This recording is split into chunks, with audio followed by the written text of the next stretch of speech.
O ano de 2020 foi marcado aí por uma série de acontecimentos totalmente imprevisíveis que fez com que muitos investidores acabassem perdendo muito dinheiro, porém, por outro lado, também criou uma série de oportunidades para investidores ganharem muita grana. E também, o ano de 2020 foi marcado pela quantidade de IPOs, pela quantidade de novas empresas entrantes na Bolsa de Valores. E no vídeo de hoje eu quero te falar sobre os 3 principais motivos pelos quais eu não invisto o meu dinheiro nem a pau em IPO. Então, se você se interessa por esse tipo de conteúdo, não deixe de se inscrever no nosso canal e também não deixe de clicar no sininho para você ativar as notificações, porque toda segunda-feira teremos vídeos novos no nosso canal. Dito isso, bora pro vídeo então!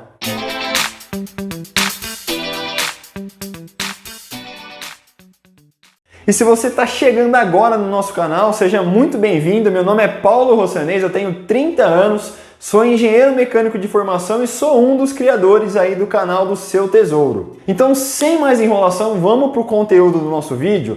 Por que eu resolvi gravar esse vídeo, galera? É o seguinte, tanto no nosso Instagram quanto nos nossos grupos de WhatsApp, que a gente discute conteúdos aí sobre investimentos, tem muitas pessoas nos perguntando qual IPO que eu entrei no ano passado e em qual IPO que eu pretendo entrar nesse ano. E pessoal, a minha resposta para todas essas pessoas é exatamente a mesma.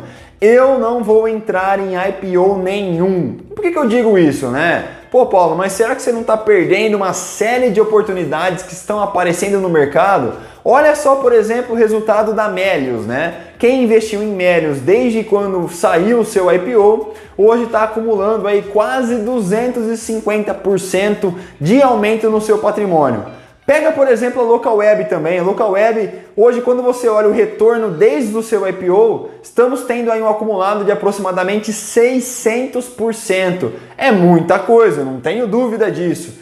Só que é claro, galera, muitas vezes quando a gente fala desse tipo de assunto, a gente acaba olhando apenas para as empresas que tiveram um resultado muito positivo e acaba deixando de lado uma série de outras empresas que infelizmente não tiveram um resultado tão impressionante, Posso citar algumas delas, como por exemplo, a Moura do B, também uma construtora, está acumulando aí algo próximo de 40% de queda desde o seu IPO. A Plano e Plano também acumula uma queda aí de 30% desde o seu IPO. E também pega, por exemplo, a Boa Vista Serviços, A Boa Vista Serviços também está acumulando uma queda de aproximadamente 20%. Então, é claro, sempre que a gente ouve falar desses números, alguns números acabam impressionando muito, porém a gente não deve esquecer de que a gente tem sempre os dois lados da moeda, Tem as empresas que vão muito bem e tem as empresas que acabam não indo tão bem, como eu falei para vocês. E para quem também não está totalmente familiarizado com esses conceitos, como por exemplo o IPO, deixa eu te explicar. IPO, as siglas em inglês IPO, nada mais é do que Initial Public Offer, ou seja, traduzindo para o português, oferta pública inicial de ações, Então nada mais é do que o seguinte, quando uma empresa ela ainda não é listada em bolsa de valores, ela decide abrir o seu capital, ela decide fazer uma oferta para os investidores na bolsa de valores para poder vender, Quem faz isso é o dono da empresa. O dono da empresa decide vender uma participação que ele possui na sua própria empresa para outras pessoas. E qual que é a finalidade com que uma pessoa dona de uma empresa resolva aí vender a sua participação para outras pessoas fazerem parte aí dessa mesma empresa? Então é o seguinte, uma possível finalidade pode ser porque o dono simplesmente quer encher o seu bolso de dinheiro, acha que é um momento interessante para poder fazer isso e resolve vender uma parte das suas ações para a sociedade. Então esse pode ser o primeiro motivo.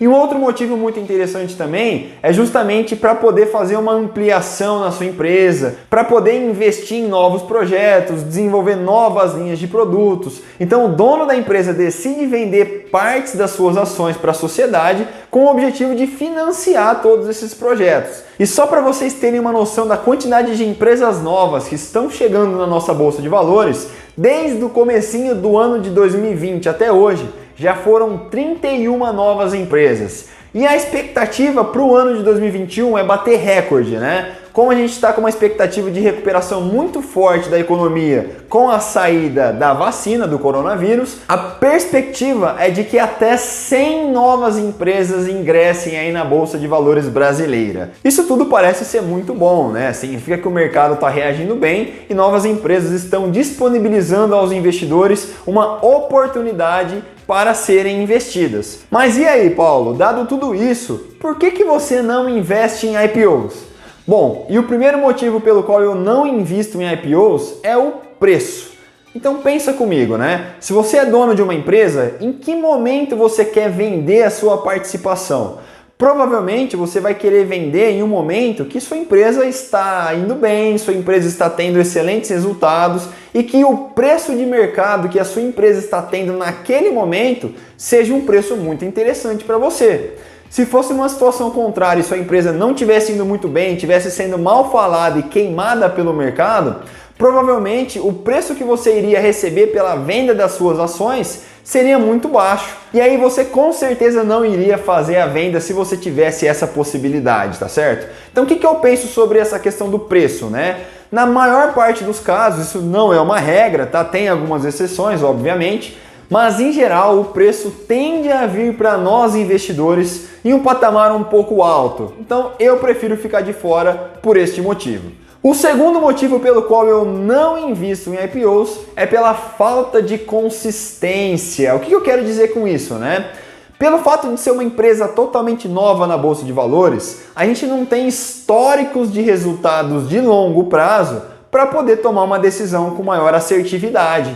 Então, por exemplo, as empresas que são listadas na Bolsa, você consegue identificar qual foi a margem de lucro dessa empresa ao longo dos últimos 10 anos, qual foi o nível de endividamento nos últimos 10 anos, e agora uma empresa nova que está chegando aí na Bolsa de Valores, você não consegue fazer esse tipo de análise. Então eu prefiro esperar um pouco mais de tempo, ver a performance dessa empresa ao longo do tempo para depois tomar uma decisão. E o terceiro motivo pelo qual eu não invisto em IPO é também a falta de informações disponíveis, né? Pelo fato desta empresa anteriormente não ser listada na bolsa, as informações de balanço dela eram informações restritas às pessoas da empresa. E também muitas vezes os seus balanços não eram auditados da forma correta. Ou seja, isso aí acaba abrindo uma margem de erro para que essas empresas tenham problemas passados no seu balanço e infelizmente nós investidores jamais teremos ciência disso. Então quando você analisa aí alguns períodos que essa empresa divulgou no momento do seu IPO, você pode até estar achando, putz, né, esses resultados são muito atrativos. Só que na verdade, talvez naquele momento, eles não sejam tão corretos, ou às vezes até a empresa pode apresentar balanços falsos para a gente pelo fato deles não terem sido auditados da forma correta. Então esse é o terceiro motivo pelo qual eu prefiro ficar de fora dos IPOs. Então se você chegou até o final desse vídeo, não deixa de escrever aqui nos comentários qual a sua opinião sobre investir em empresas que estão se lançando na Bolsa de Valores. E se talvez você já investiu em alguma delas, deixa o nome dessa empresa aí para eu saber qual empresa você investiu no último IPO. Muito obrigado por ter ficado comigo até aqui e te vejo no próximo vídeo. Um abraço a todos e até mais!